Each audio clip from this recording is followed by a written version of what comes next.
Mesdames, Mesdemoiselles, Messieurs, chers amis, soyez les bienvenus au Palais du Taureau.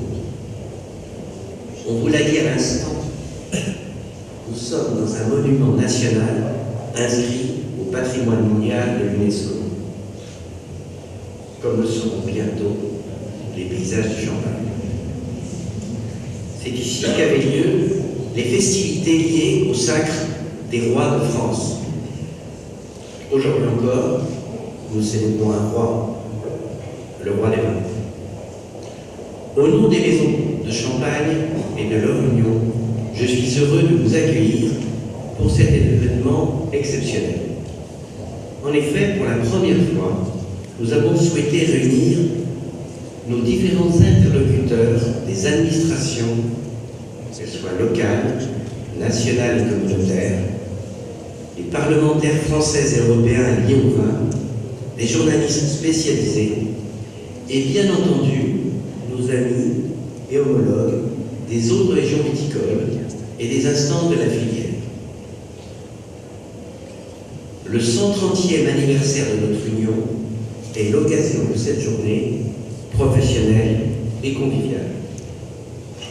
En 1882, 35 maisons de Champagne décidèrent de se constituer en syndicats professionnels pour défendre nos champagnes contre les usages abusifs qui étaient faits par d'autres producteurs de vins mousseux que je ne citerai pas. Cette création est venue formaliser les actions communes entreprises depuis le début des années 1830, au milieu des 1830.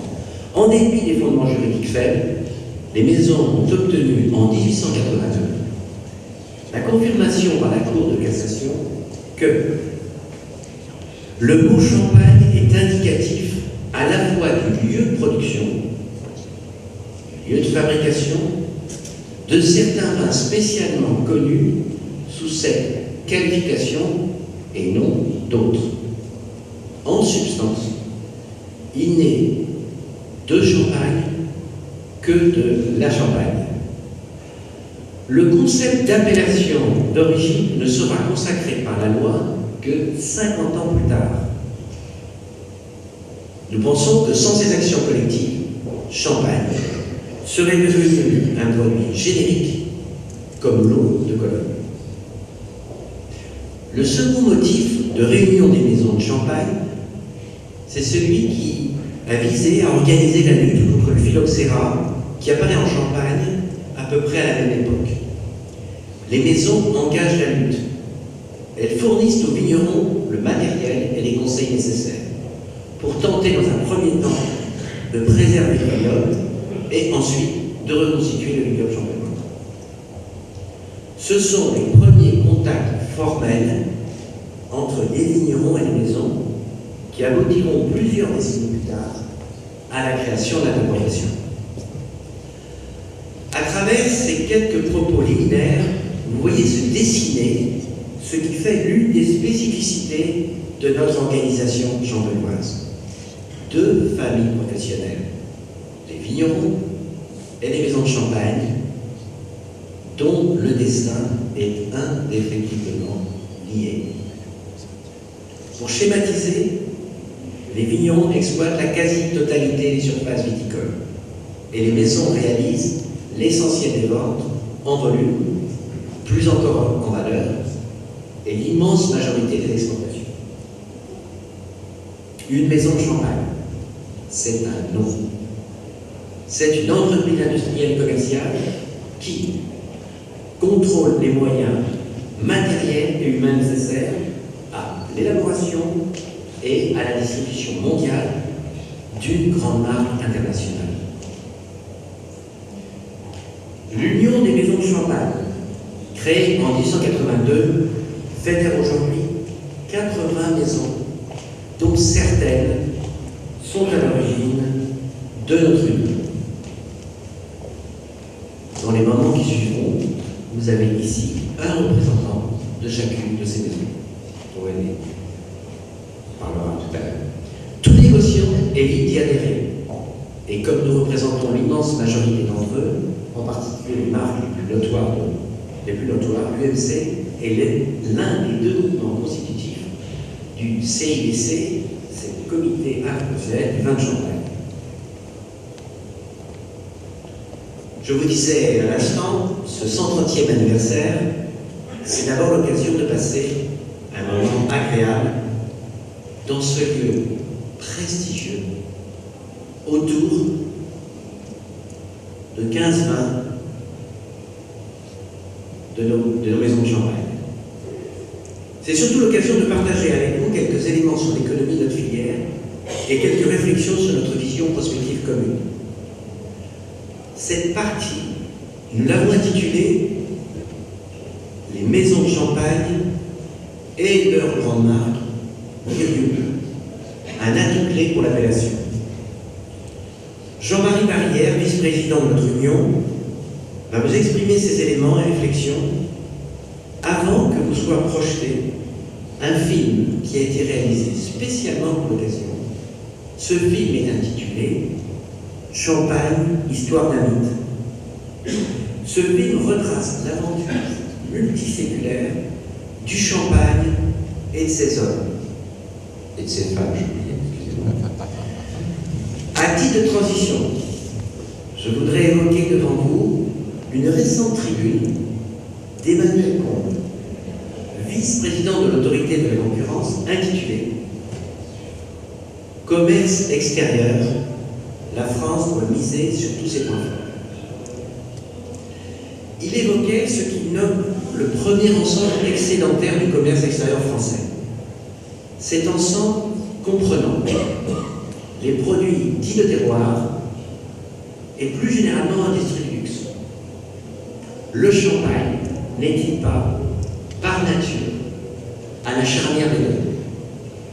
Je le cite. Cet ensemble serait bien notre premier point fort, avec une part de marché qui avoisine les 25% au monde. La réputation, l'histoire et la part de rêve ne se décrètent pas, mais se construisent au fil du temps. Cessons donc de considérer ces points forts comme une rente naturelle et engageant au contraire une politique volontariste de renforcement de leadership. Nous souscrivons totalement à cette analyse et je laisse le soin à Jean-Marie Barrière de vous démontrer.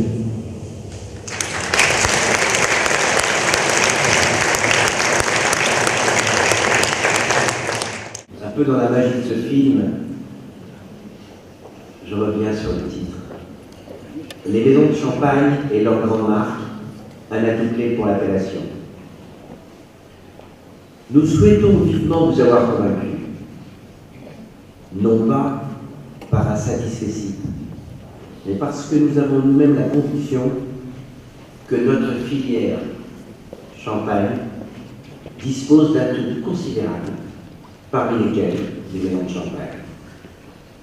Pour reprendre mes propos introductifs, cet atout n'est pas une rente naturelle, et nous devons en permanence, comme l'ont fait nos prédécesseurs, investir dans la réputation et la part de rêve de notre vin. Vous aurez raison de nous dire que c'est notre job, mais le vôtre, si je puis me permettre, c'est de nous garantir un cadre de gestion collective, un cadre de co-gestion de notre appellation par les vignerons, les maisons de champagne, sous le regard bienveillant, éclairé, quelquefois ferme, de l'État. C'est cela une politique volontaire de renforcement du leadership de notre filière.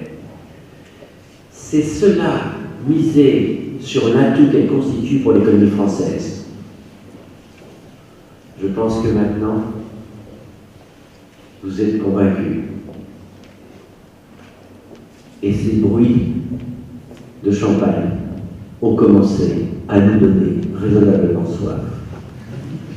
Je vais vous inviter à rejoindre la salle du festin, c'est son terme historique, pour partager un moment de convivialité grâce au talent des élaborateurs des marques de champagne qui sont servies aujourd'hui, mais aussi grâce à celui de Philippe Mille, qui est le chef du château L'Écrière à Reims, que vous connaissez certainement, qui nous a préparé le déjeuner. Après le déjeuner, pour ceux qui en ont manifesté le soin, nous les accompagnerons visiter l'exposition qui s'appelle Les Arts de l'Effervescence, point Champagne. C'est au musée des Beaux-Arts, à quelques pas d'ici. Ce sera une autre occasion de revoir certaines de ces images et aussi de vous révéler le rôle de toutes nos maisons dans la construction du rêve autour de notre appellation. Enfin, aussi, après déjeuner, en fait, on me propose de repartir, non pas avec une caisse de champagne, ça ferait peu de vin, mais avec deux souvenirs de cette journée. Le catalogue de cette exposition, et ce catalogue est merveilleux, c'est l'exposition Les Arts de l'Effervescence Champagne, dont les maisons sont partenaires à plusieurs titres, historiques et réels.